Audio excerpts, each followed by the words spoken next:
The community creature vote is back for Ark Survival Ascended. This time for the Valguero map. The entry period for the creature submission ends at 1 p.m. Pacific on February 20th. The voting will begin at 1 p.m. Pacific on February 21st and end on February 28th at 1 p.m. The winner of this creature vote will be announced in the community crunch on February 28th. The guidelines for the creature vote include one thread per creature. If someone already has made a thread with your creature suggestion, feel free to upvote that thread instead of posting your own. It must be a real-world extinct, prehistoric creature. Developers are disqualified from posting their own ideas. Supplemental information is preferred. To participate in this creature submission votes, you have to register an account on survivetheark.com and be a regular member of the board, which requires 6 posts. Submitters are only eligible to win the creature vote once. Non-winning finalist submitters are still eligible to win the creature vote.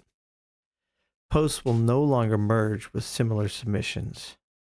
The top 10 creatures will be selected from the top 10 upvoted creatures for a second round of voting using ranked vote. Now that we've covered some of the basics, let's go check out one of the creatures. All right. We're going to check out the Megaraptor. This is submitted by Roberto Toracci. And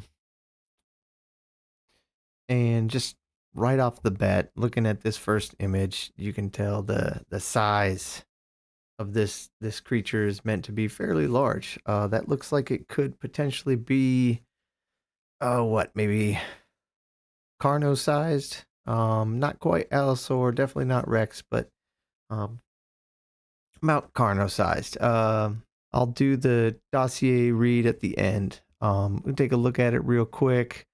It's got the basic artwork. It looks really nice. That looks well done. The dossier with the scratches, everything. Yeah, no, that looks nice. And this is a very long post. From what I can tell. It's got the idea of a new weapon used from the claws that goes kind of into the taming. It's got a jump scare effect, kind of like a thyla hitting you out of a tree. That's always jump scared me anyway. It's scared of fire, so that's fun. That would be a neat mechanic to see.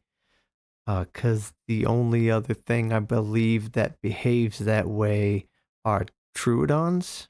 So it's not like the mechanic isn't in the game, but another reason to have a torch. That would be kind of cool. And the taming process is hilarious. You have to first kill the Megaraptor, and then you have to make these blades. From its claws before you can actually tame one, and then you have to go mano a mano. Looks like you have to, you approach the Megaraptor you want to tame, holding the blades in your hands. You have them equipped, and that will prevent the creature from lunging at you, making it get into a duel stance. And then it'll be ready to fight. So you have to fight this thing. You have to wear it down. When it gets tired, you feed it either the battle tartare or the shadow steak saute, and I guess you just repeat that until it's tamed. It doesn't want raw meat or prime meats, or raw mutton or prime meat, so that's interesting. The tartare, I'm not sure I've had to make those, but if you find those in a drop, maybe that would be cool. It's got a click and a hold for claw swiping. Consumes a gauge, a wounding Nash.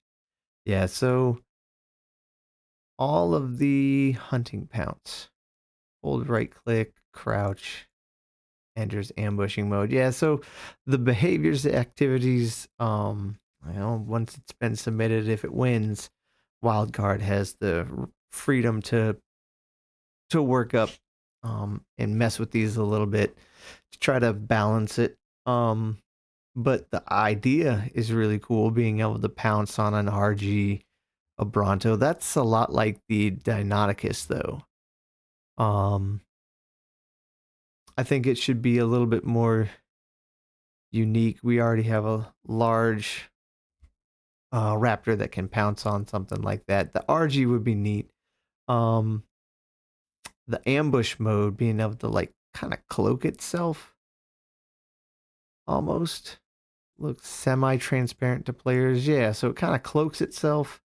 You can ambush things. Maybe you could like sneak around a cave and kind of cheese it that way. The directional um is what's really interesting to me. I like omnidirectional creatures. I think that adds a lot of interesting movements. And so that would be really cool. Yeah, so this is just an extremely long a long post. Is the attacks again, kind of repeating those. Yeah, so this is the Megaraptor. Again, that is submitted by, oh, I forgot already, Roberto Torati. Um, yeah, so I'll get into reading the dossier.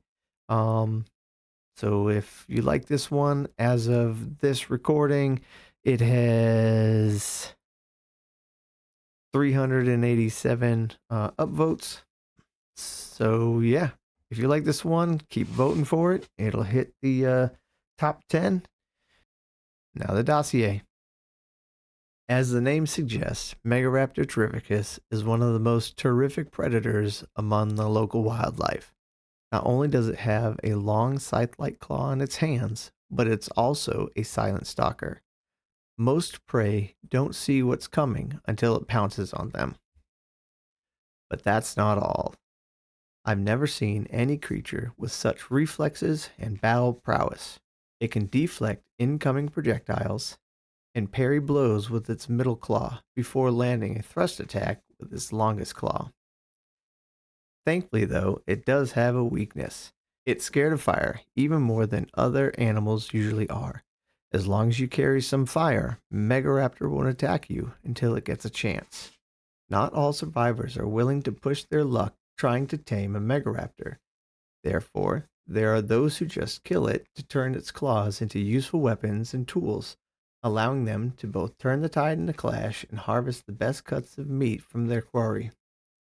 Taming Megaraptor is literally a challenge. Since its reflexes are too quick for you to shoot, it is necessary to wear it down first.